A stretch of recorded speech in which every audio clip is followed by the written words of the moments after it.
La brisa de noviembre en Cancún tenía ese aroma salado que venía del mar mezclado con el olor a pavos horneados y perfume caro. Era el tipo de lugar donde la luz del atardecer acariciaba las palmeras como si las conociera de toda la vida. El resort El Mar de Cristal era un lujo reservado para los que podían pagarlo o para los que habían sacrificado suficiente para que otros lo hicieran. Don Julián Herrera llegó con la maleta en la mano y la camisa perfectamente planchada como siempre lo hacía. Había volado desde Sevilla con una sola escala y con esa ilusión que solo los padres sienten cuando creen que aún son parte de la vida de sus hijos.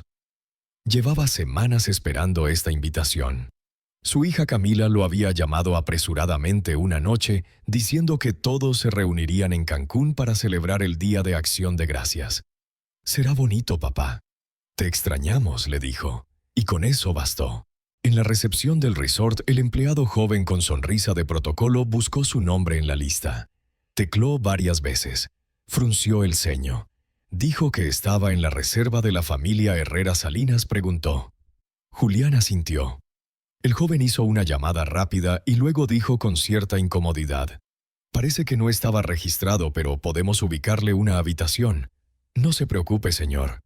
Algo se movió en el estómago de Julián, pero sonrió como lo había hecho toda su vida con dignidad. «Gracias, joven», respondió sin mostrar molestia.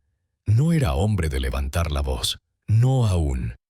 Más tarde, cuando entró al salón principal, decorado con velas flotantes y centros de mesa, con hojas secas doradas, no vio a su hija. Pero reconoció a Esteban, el novio de Camila, de inmediato. Esteban vestía una guayabera blanca abierta hasta el pecho y hablaba con dos socios sobre la expansión del negocio. Ni una mirada. Camila apareció minutos después radiante con un vestido verde oliva y un peinado impecable. Se acercó, lo saludó con 2 besos rápidos y dijo, «Papá, perdón, estamos corriendo con todo esto. Siéntate ahí mientras terminamos de organizar». Lo llevó a una mesa en la esquina del salón donde solo había 3 sillas plegables cubiertas con tela blanca. No tenía tarjeta con su nombre. No tenía cubiertos dorados como las otras mesas. No había copa de vino esperando. Julián no dijo nada. Guardó su chaqueta en el respaldo de la silla y se sentó solo. Observó cómo llegaban los demás, los amigos de Camila, sus colegas del rubro gastronómico, influencers, diseñadores. Todos con sonrisas amplias posando para las fotos. Camila parecía estar en su elemento. Esteban, siempre a su lado, susurraba cosas al oído mientras ella reía. Nadie lo miraba. Nadie preguntó por él. Era como si fuera parte del mobiliario o, peor, un error logístico. La cena comenzó. Los camareros vestidos de negro y blanco servían platos humeantes a las mesas principales. Pavos glaseados, puré de calabaza, coles caramelizadas. La mesa de Julián fue la última. Un joven nervioso se acercó con un plato cubierto con papel de aluminio. «Aquí tiene, señor», dijo casi en un susurro. Julián destapó el plato. Era pavo desmenuzado, algo seco acompañado de restos fríos. No había salsa ni decoración. El tenedor era de plástico. Y el vino, preguntó con una sonrisa leve. El camarero vaciló. «Creo que se acabó el tinto, señor». Julián no levantó la voz, no hizo escenas, solo miró su plato, luego al salón. Todo era perfecto menos él. Un hombre invisible en medio de una celebración que él había hecho posible aunque nadie lo supiera. Después de la cena, Esteban levantó su copa. Todos lo imitaron. «Quiero brindar por Camila», dijo, «por su talento, su esfuerzo por convertir nuestros sueños en realidad». Luego miró a Julián por primera vez en toda la noche. Y también por las raíces que nos recuerdan de dónde venimos. A veces viejas, a veces ruidosas, a veces fantasmas del pasado. «Salud». La sala rió. Camila no. Solo bajó la mirada. Julián sostuvo la copa de agua que le habían dejado. No brindó, no habló. En ese momento el silencio fue más fuerte que cualquier palabra. Cuando terminó la velada, Julián regresó a su habitación. Se sentó frente al ventanal. El mar estaba oscuro. Las olas rompían con calma, indiferentes a los dramas humanos. Sacó del bolsillo una pequeña fotografía a Camila a los 8 años sobre sus hombros, riendo con la nariz llena de harina. Sus dedos temblaron, no por la edad, sino por algo más profundo, por la certeza que empezaba a nacer ya no era parte de la mesa, y tal vez nunca lo había sido. El primer recuerdo de Camila que Julián tenía siempre le llegaba con olor a canela. Era un día de invierno en Sevilla. Afuera las nubes eran grises, pero adentro de su cocina pequeña su hija de 6 años reía mientras le pasaba una cuchara llena de masa. «Papá, quiero abrir una pastelería cuando sea grande. Que huela siempre como hoy». Él fingió sorpresa. «¿Y cómo la vas a llamar, Camila?», se lo pensó un segundo. Luego dijo con una seriedad que solo los niños pueden fingir: «La nube de canela». Desde entonces, cada vez que cocinaban juntos, ella lo repetía como un conjuro. Era su manera de hacer promesas sin firmarlas. Julián había sido profesor de filosofía en la Universidad de Granada durante 32 años. Nunca fue un hombre ambicioso. Leía a Marco Aurelio por placer, escribía con pluma y usaba la misma bicicleta desde hacía 20 años. Pero todo lo que no soñaba para sí, lo deseaba para Camila. Después de que su esposa Elena muriera de cáncer de páncreas, la vida se redujo a 2 cosas: cuidar de su hija y honrar la memoria de quien les había enseñado a amar los días simples. Había vendido la casa en la que vivió con Elena, retirado anticipadamente sus fondos de jubilación y cancelado una herencia modesta que había recibido de sus padres. «Esto no es inversión», dijo Julián. «Esto es amor y confianza».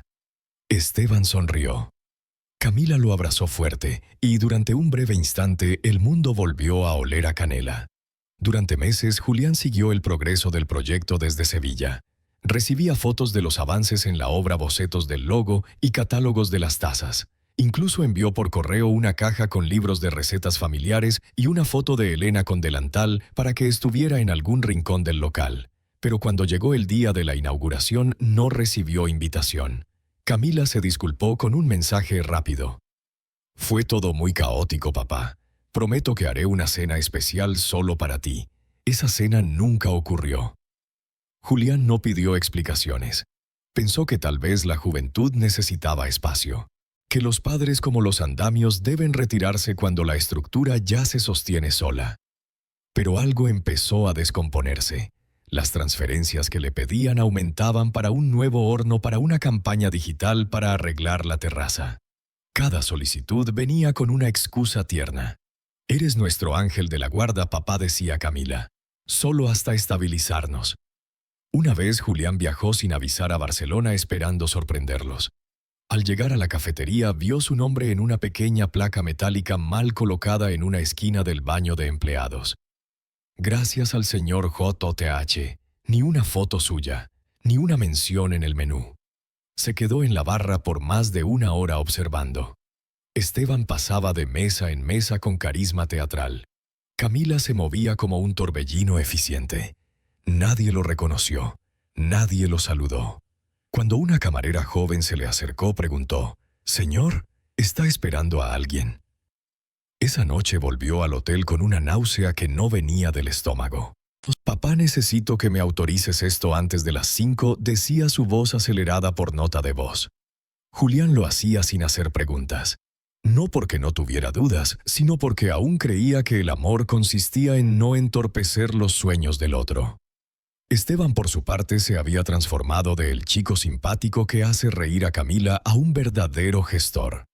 Dominaba reuniones, hablaba con los bancos, dirigía sesiones de fotos. Comenzó a presentarse en redes sociales como cofundador de la Nube de Canela, aunque nunca mencionó el nombre de Julián. En una entrevista en una revista local, incluso dijo: «Camila y yo venimos de orígenes humildes, pero hemos levantado esto con esfuerzo propio». Julián leyó ese artículo 2 veces. No se enojó. Simplemente guardó el recorte en una carpeta azul donde acumulaba otros recuerdos parecidos. Una publicación donde agradecían a los clientes que creyeron desde el primer día, una historia de Instagram en la que aparecía la foto de un cheque firmado por él, pero con el nombre difuminado. Una tarde, Julián se atrevió a preguntar. Fue durante una videollamada de rutina. «Camila, hija, ¿por qué no me invitan a las reuniones del consejo? Solo quiero escuchar, aportar desde mi experiencia». Ella hizo una pausa. Esteban apareció por detrás y se metió en la conversación sin pedir permiso. Julián, no es por mal, es solo que las dinámicas han cambiado. Hoy todo va muy rápido, necesitamos decisiones ágiles. No queremos saturarte con cosas técnicas. Queremos que disfrutes tu retiro, tu tranquilidad. Pero soy parte del proyecto, insistió él. No por ego, sino porque he invertido más de lo que tengo. Esteban sonrió con esa sonrisa blanca de vendedor seguro. Y lo valoramos, créeme. Pero también es importante que entiendas que las nuevas generaciones manejamos las cosas diferente. Más emocionalmente inteligente. Sabes, Camila no dijo nada. Solo asintió con una sonrisa tensa. En ese momento, Julián sintió que algo se rompía. No por lo que se dijo, sino por lo que no se dijo. Porque su hija no lo defendió. Porque eligió el silencio. Después de esa llamada, Julián empezó a notar otras señales. Ya no recibía reportes financieros. No se le pedía opinión sobre cambios de menú. Incluso el correo institucional que le habían asignado jherrera@lanubedecanela.com dejó de funcionar sin aviso. Envió un mensaje a Camila preguntando. Nadie respondió. Un día recibió una carta del banco. La hipoteca de su antiguo piso en Sevilla que había ofrecido como aval para el préstamo de la cafetería había sido ampliada sin su conocimiento. Camila y Esteban, al parecer, habían conseguido una cláusula que les permitía hacerlo con una firma digital que él había autorizado meses atrás sin leer los detalles. No gritó, no llamó. En lugar de eso se preparó una infusión de manzanilla. Se sentó en el sillón frente al ventanal y pensó en su esposa. Elena murmuró, ¿habremos fallado? ¿O simplemente la vida nos está enseñando algo que no queremos ver? Julián empezó a hablar con menos gente. Dejaba su teléfono en modo silencioso. Se alejaba de los amigos que le preguntaban por Camila. Comenzó a caminar solo por el parque de María Luisa cada mañana como quien intenta que la tierra le devuelva algún sentido. En el fondo se sentía como una pieza antigua de mobiliario elegante, funcional, pero fuera de lugar en una casa moderna. Un testigo incómodo de algo que ayudó a construir pero que ya no le pertenecía. La gota final llegó un viernes cualquiera. Julián recibió una invitación digital para una gala de premiación gastronómica en Barcelona. La Nube de Canela estaba nominada como Mejor Cafetería Creativa del Año. En el listado de asistentes destacados aparecían Esteban y Camila como fundadores. No había ni una sola mención al nombre de Julián. Ni un gracias, ni un en memoria de nada. Por primera vez en años Julián lloró. No lágrimas dramáticas ni sollozos. Solo ese llanto silencioso que brota desde un rincón del alma donde ya no hay palabras. No lloraba por el dinero, ni por el reconocimiento. Lloraba porque comprendía al fin que el amor incondicional, cuando se da sin límites, sin nombres, sin testigos, a veces es absorbido como agua en la arena. Se evapora y solo deja sal. Aquella noche Julián encendió su viejo portátil. Abrió las carpetas donde guardaba los contratos originales, los documentos firmados, los correos electrónicos de promesas de agradecimientos. Revisó todo. Ordenó fechas, subrayó cláusulas. Algo en su interior que no era rencor empezaba a despertar. Era algo más antiguo, más profundo. Tal vez era dignidad. El viaje a Cancún había sido una ilusión cuidadosamente empacada. Una caja envuelta con cinta brillante que al abrirse solo contenía vacío. Y sin embargo, Julián se obligó a no juzgar demasiado deprisa. Tal vez había sido un malentendido. Tal vez Camila no sabía lo de la mesa. Tal vez Esteban no quiso sonar cruel. Tal vez. Pero las excusas comienzan a desmoronarse cuando los hechos pesan más que las suposiciones. Al día siguiente del banquete, Julián se quedó en la habitación. No bajó al desayuno buffet ni participó en las actividades familiares. Nadie llamó. Nadie tocó su puerta. A las 11:27 am recibió un mensaje de Camila papá. Perdón si ayer algo te incomodó. Esteban es un poco directo. Nos vemos antes de que te vayas. Él respondió con un escueto. Estoy bien, ya nos veremos. No tenía intenciones de verla, ni de discutir. Creo que usted debería verla. Julián, sorprendido, tomó el celular que le mostraban. Era una imagen del plano de mesas. Su nombre estaba originalmente ubicado en la mesa presidencial al lado de Camila. Alguien lo había tachado con bolígrafo rojo y lo había anotado a mano en una mesa aparte con la leyenda Rincón lateral, mesa extra. No pidió explicaciones, solo dijo «Gracias, hijo». Esa noche Julián no durmió. Se sentó frente al portátil, encendió la lámpara de mesa y comenzó a revisar todos los archivos digitales relacionados con el proyecto. Ordenó carpetas, renombró documentos, abrió PDFs, capturas de pantalla, correos archivados. Cuanto más miraba, más claro veía la línea del tiempo de su desaparición. Encontró algo que hasta entonces había olvidado: una cláusula de salvaguarda financiera redactada por un abogado amigo suyo que le permitía retirar el aval económico de forma inmediata si existían evidencias de maltrato emocional, abandono o desprecio familiar que afectaran su bienestar. Esa cláusula, que en su momento pareció solo una formalidad sentimental, ahora brillaba como un faro. Nunca pensó en usarla. Pero ahora no se trataba de castigar, se trataba de protegerse. Julián comenzó a recopilar pruebas. Capturas de pantalla de mensajes no respondidos, fotografías donde su nombre era omitido, testimonios públicos, artículos, videos. Incluso grabó una nota de voz con su relato de la cena, describiendo el trato recibido con precisión y serenidad. Luego redactó un correo electrónico formal dirigido al departamento jurídico del banco que gestionaba la hipoteca ligada al aval. Fue directo, sin rencor. Citó las cláusulas, adjuntó evidencias y cerró con una frase breve: «He dejado de ser parte de la familia en la práctica. Ahora deseo dejar de serlo en los papeles financieros también». Presionó enviar sin temblor en los dedos. El clic fue más definitivo que cualquier grito. Cerró el ordenador.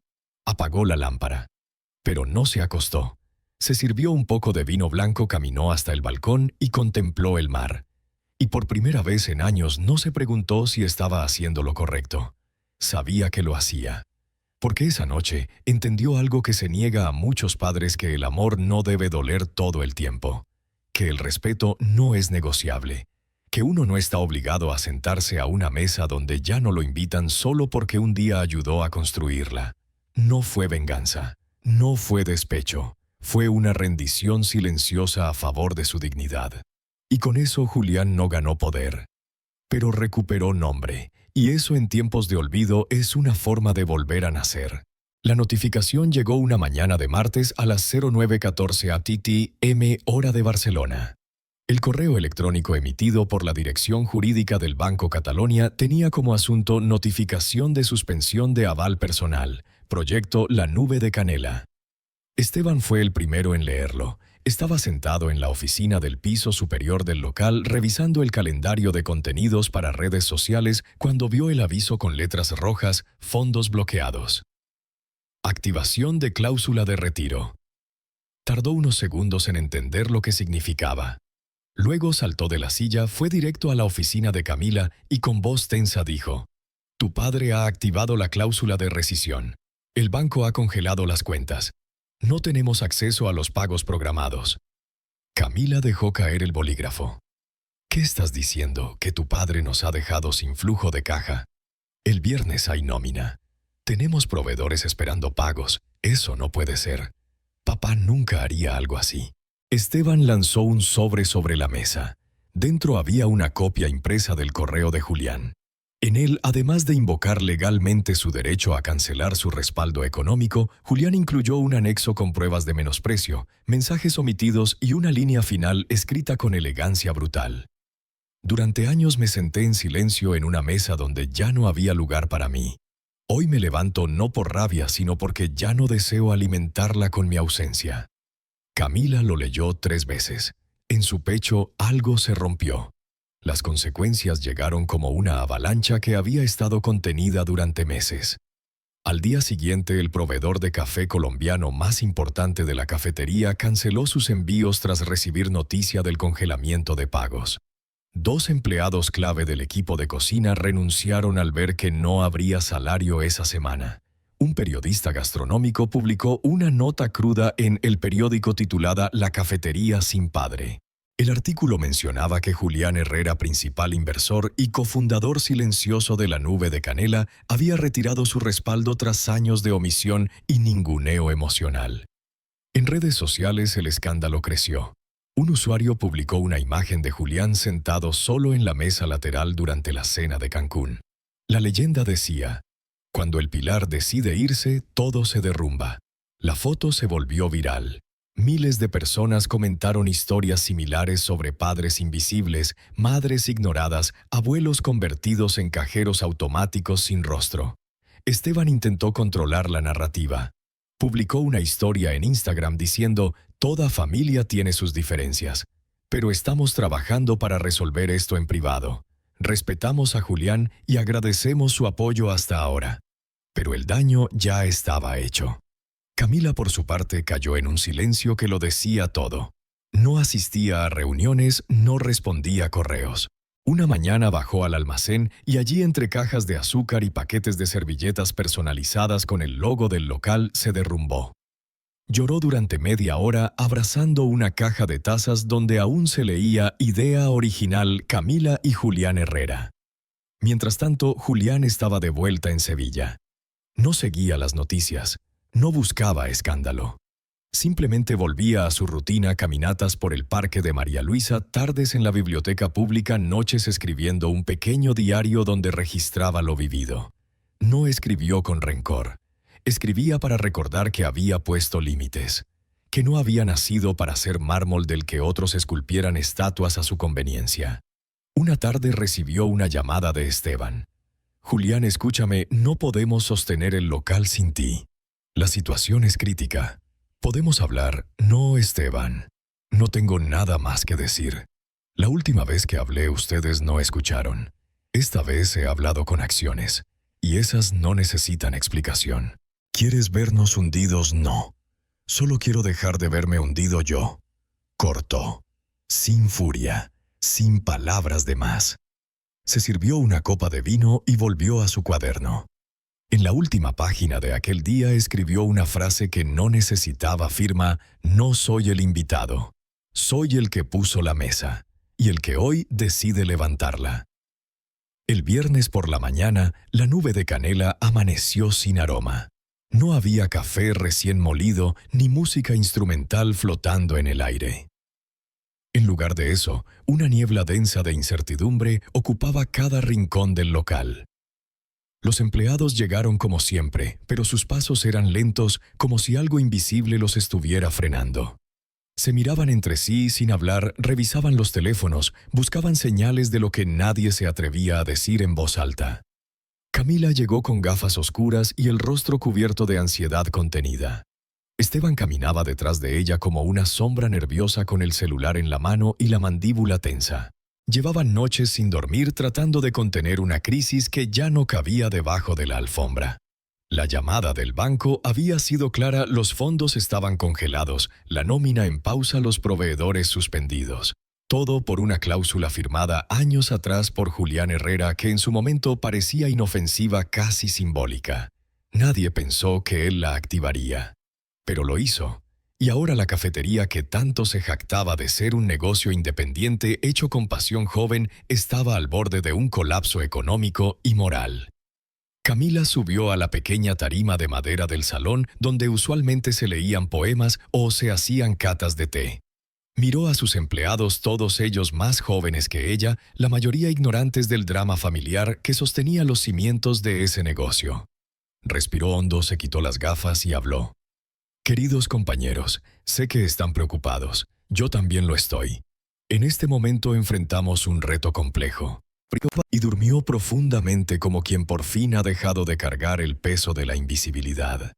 Era un jueves de abril cuando el banco notificó que la reunión de conciliación entre Julián Herrera y la representación legal de la Nube de Canela se llevaría a cabo en la sede central de Barcelona. La convocatoria fue formal, estructurada, escrita en un lenguaje que evitaba emociones, pero cargada de una tensión que todos los involucrados podían percibir desde la primera línea. Julián llegó puntual, vestido con una chaqueta de lino gris claro y una camisa blanca sin corbata. En sus manos no llevaba portafolios, ni papeles, ni tabletas electrónicas. Solo un cuaderno de tapas negras. No necesitaba más. Lo esperaba un salón de vidrio en el piso 10 con vista a la ciudad. En la cabecera de la mesa estaba el asesor legal del banco. A su derecha, un joven abogado que representaba a la empresa de Camila.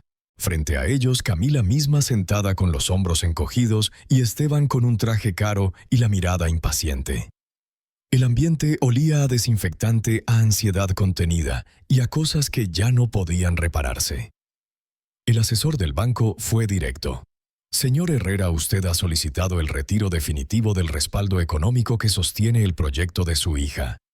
Entendemos que existen causas personales, pero este encuentro busca confirmar si su decisión es irreversible o si existe espacio para reconsideración. Julián mantuvo la mirada fija en el abogado.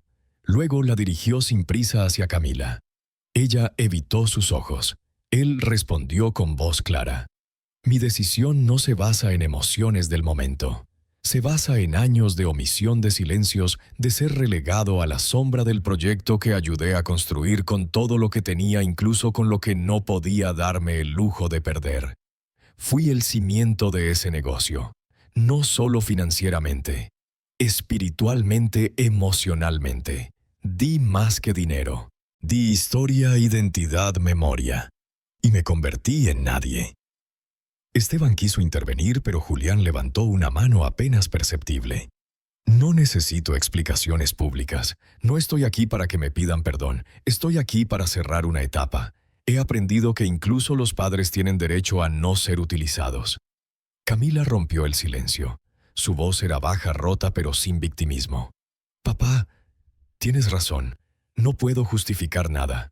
Lo que hicimos, lo que permití, fue un error del que no dejo de arrepentirme. Y sé que no merezco que vuelvas.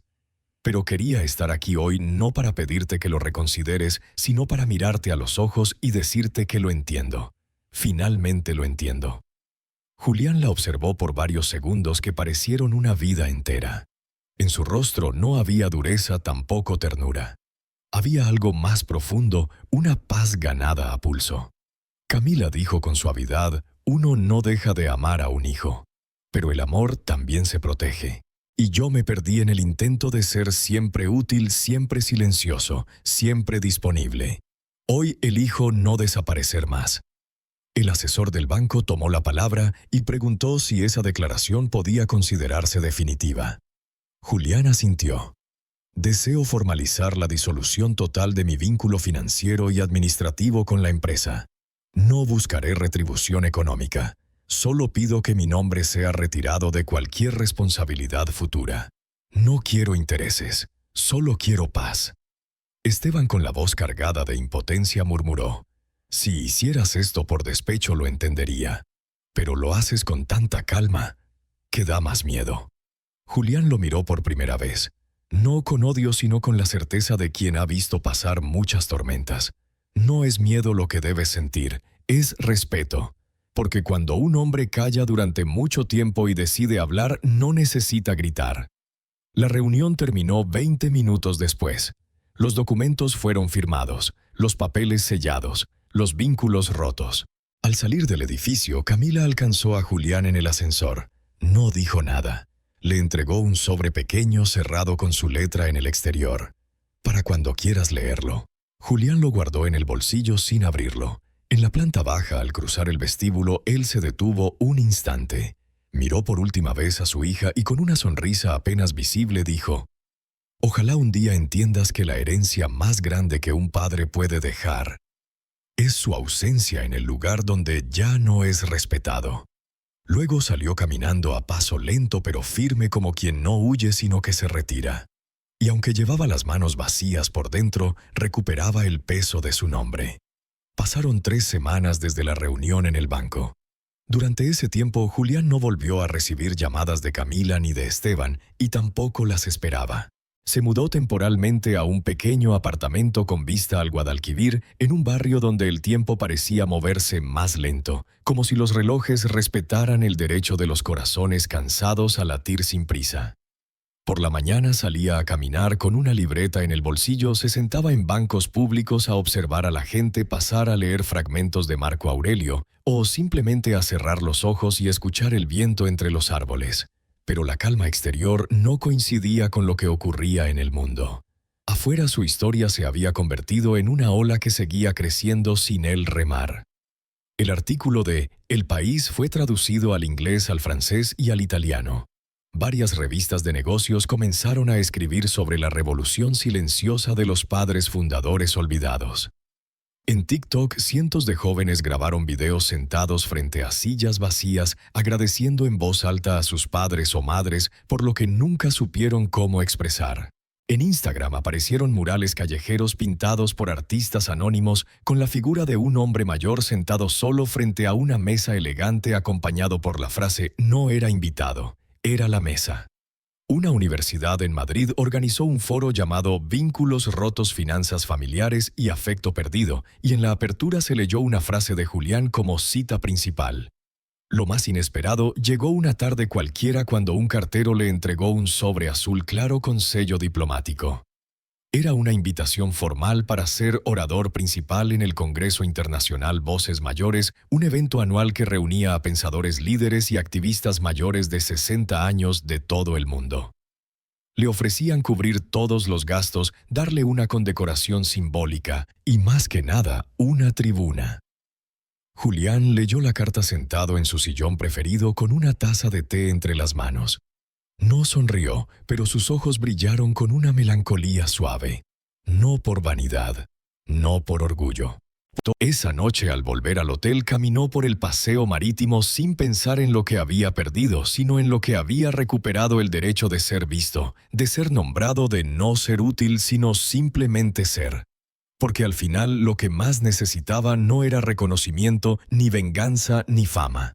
Lo que más necesitaba, y por fin había conseguido, era no seguir siendo una sombra en la historia que él mismo había ayudado a escribir. La cafetería cerró sin comunicado oficial. Una mañana simplemente no abrió. Las persianas quedaron bajadas, el cartel luminoso sin encender. Y en las redes sociales el silencio confirmó lo que nadie se atrevía a publicar con certeza: la nube de canela ya no existía.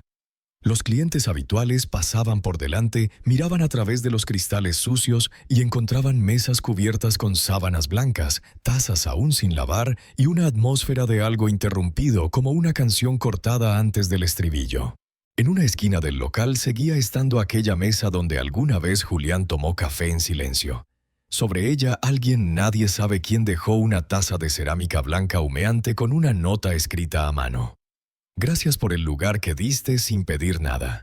La imagen fue capturada por un fotógrafo anónimo y publicada en un blog de crónicas urbanas.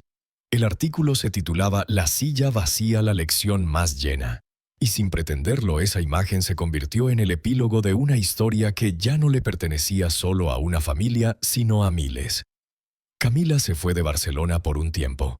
Nadie supo exactamente a dónde. Cerró sus cuentas sociales, dejó de asistir a eventos, rechazó entrevistas.